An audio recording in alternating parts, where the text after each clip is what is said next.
안녕하세요. 당신의 개인 변호사 박혜원입니다. 이번 영상의 주제는 이겁니다. 상간자 위자료 청구 소송에서요. 진짜 정말 제대로 된 성공 사례는 어떤 걸까요? 그 성공 사례에 대해서 말씀드리겠습니다. 이 영상을 찍게 된 이유는 이렇습니다.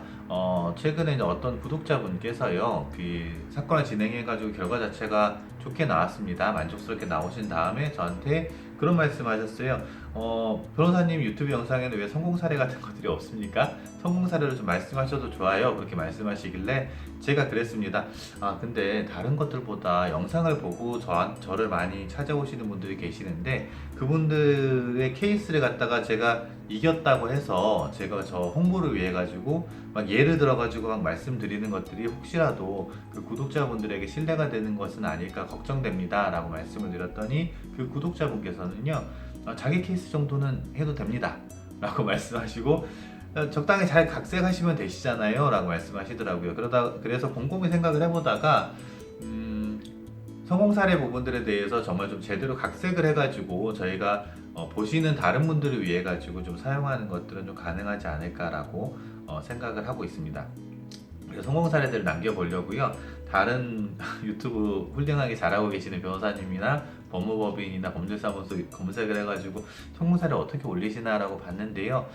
제 기준과는 조금 다른 부분들이 있는 것 같아가지고 저 나름대로 생각하는 제대로 된 성공 사례에 대해 가지고 말씀드릴 필요가 있지 않을까 라는 생각이 들어서 그 말씀을 드리려고 합니다. 먼저 그러니까 일반적인 유튜브 영상들을 봤을 때 성공 사례의 대표적인 케이스가 이렇더라고요. 그러니까 원고분께서 상간자 위자료 청구 소송을 제기를 하셨는데 그 피고분께서 전부 승소를 하셨다. 전부 승소를 하는 경우는 두 가지 정도가 있겠죠. 첫 번째로는 부정행위라든지 상간행위에 대한 증거들이 명확하지 않은 경우들.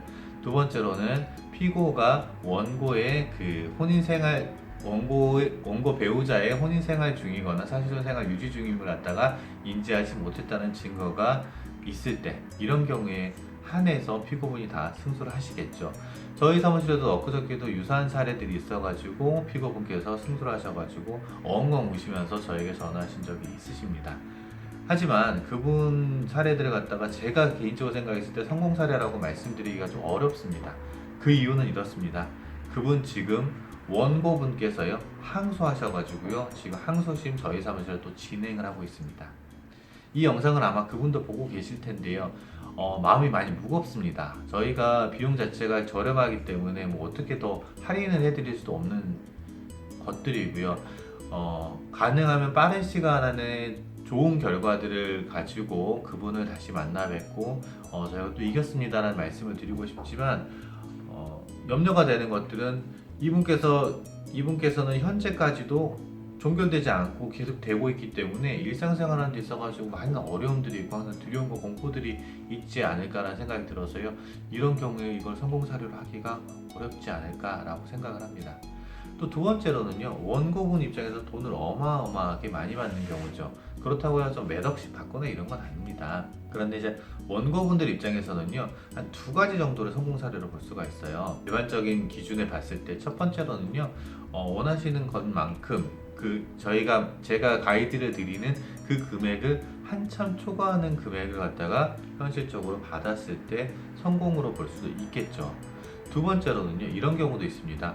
원고분께서 원고의 배우자와의 혼인 생활을 정리하는 과정에서 이 상간행위들이 발각됨으로 인해서 재산 분할이나 위자료 부분에서 많은 부분들을 가지고 오는 경우들, 이런 경우도 어떤 의미의 성공 사례로 볼 수도 있겠고 저희 사무실에도 적지 않은 케이스가 축적이 되어 있습니다. 그럼에도 불구하고 제가 이것들을 성공 사례로 하기가 좀 어려워요. 제 기준에는 그렇다는 겁니다. 제 기준이 맞는 기준도 아니고요. 제가 항상 이 기준에 도달하기 위해서 노력을 하지만 실제로 그러지 못한 경우들이 많습니다. 제가 생각하는 상간자 위자료 청구 소송이 있어가지고 성공 사례는 딱 세 가지. 첫 번째는요, 관계의 단절. 두 번째는요, 관계의 회복. 세 번째는요, 관계의 시작. 이렇게 말씀드립니다. 갑자기 무슨 헛소리야? 뜬금없는 소리야? 라고 말씀하시는 분들이 계실 거라고 생각이 듭니다. 그럼에도 불구하고 제가 이렇게 말씀을 드리는 건요, 이렇습니다. 관계의 단절은 이렇습니다. 부정행위, 상간행위들이 진정한 사랑이라고 생각하시는 분들도 적지 보이지 않을 수 있습니다. 하지만 대개의 경우에는 진정한 사랑이 아니었구나라고 후회하시는 분들을 저는 많이 배웠습니다. 그렇기 때문에 그 관계들은 단절되어야 한다라고 저는 생각을 합니다. 제가 피고분을 변호를 한다고 하더라도, 제가 원고분을 변호한다고 하더라도 제가 기본적으로 갖고 있는 이 생각에는 크게 변함이 없습니다. 두 번째로는요, 관계의 회복에 대해서 말씀드리겠습니다. 상간자 위자료 청구 소송 같은 경우에 진행하다 보면은요, 최소한 3명의 당사자는 무조건 등장을 하겠죠. 원고, 원고의 배우자, 그리고 상대방, 상간 남녀가 있겠죠. 이 세 사람은 무조건 등장을 하게 될 거고요. 상간 남녀에게도 배우자가 있을 수 있습니다. 그래서 보통 한 4명에서 4명 정도의 사람들의 감정들이 굉장히 휘몰아쳐서 옵니다. 그랬을 때 관계를 회복하는 것이 바람직하냐 아니냐는 개인적인 케이스에 따라서 다를 수 있다고 생각이 듭니다. 실제로 원고분 또는 피고분 입장에서 그들과의 배우자의 관계에 있어가지고 이혼을 한다고 하더라도 그 마음의 상처들이 엄청 클 겁니다. 이혼을 하지 않는다고 해도 마음의 상처가 엄청 클 겁니다. 그럼에도 불구하고 아무리 헤어지거나 계속 유지한다고 하더라도 그 관계들을 갖다가 기본적으로 회복하고 상처를 치유받지 못한다고 한다 그러면 굉장한 어려움이 있지 않을까라는 생각이 듭니다. 그래서 관계 회복이 어떤 형태든지 간에 필요하다고 생각을 합니다. 세 번째는요, 새로운 관계 시작이라고 생각이 듭니다.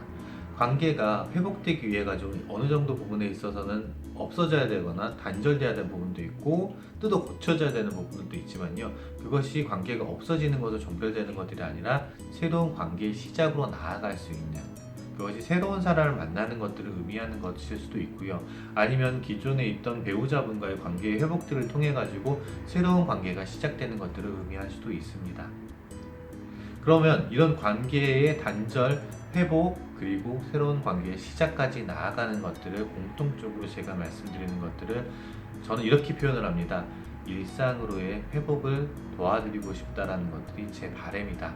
그리고 일상으로 잘 돌아가셔가지고 어떤 형태든지 간에 회복되는 모습을 보는 것들이 저 나름대로의 보람이라고 생각을 합니다.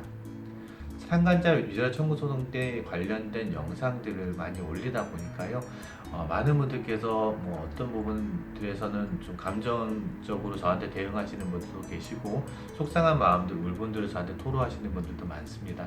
그분들의 소중한 감정들이나 의견들은 제가 다 받아야 된다고 생각을 합니다. 하지만 저한테 이야기하는 것 이상으로 본인 스스로 그리고 가까운 분들과의 관계가 어떻게 정립되는가가 중요하다고 생각을 하고요. 제가 상간자 위자료 청구 소송을 하는 것들은 원고분과 피고분 모두의 입장에서도, 각자의 입장에서도 제가 말씀드리는 일상으로의 회복에 있어서 제가 조금이라도 도움드리기 위함을 말씀드립니다.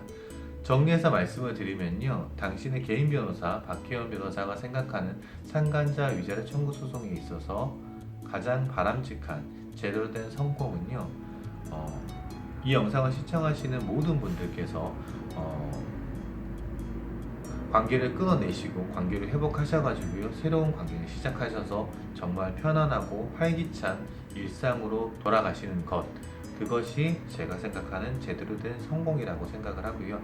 그 제대로 된 성공을 하기 위해 가지고 최선을 다해서 함께 하겠다는 약속을 다시 한번 드리겠습니다. 이상 당신의 개인 변호사 박혜원이었고요.